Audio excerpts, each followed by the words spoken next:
Hi, my name's Hannah Diamond. I'm a Nacra 17 crew in the British sailing team, and recently my helm John and I were out training and we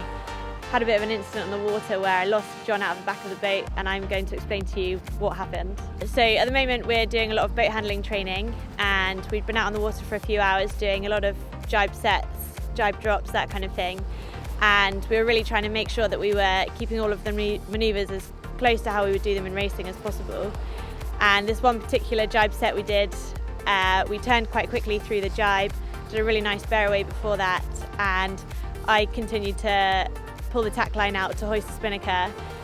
The boat had jibed really nicely before I realised that about 100 metres before John had fallen out of the boat. So I then had to drop the spinnaker that I just hoisted, sail back to go and pick him up. Well, the first I knew that John had fallen out of the boat was when I turned around when the spinnaker was hoisted, and he was about 100 metres behind me in the water with his thumbs up in the air, hoping that I'd come around and pick him up.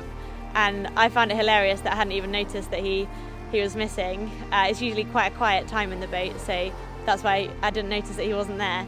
and the boat was tracking in such a straight line. But we both found it quite funny and made sure that we kind of worked out what had happened to make sure it didn't happen again.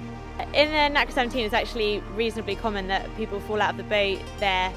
really fast, they're really exciting boats, and it's actually reasonably difficult to hold on to them, so it's not that unusual, but that's exactly why we're training, to make sure that we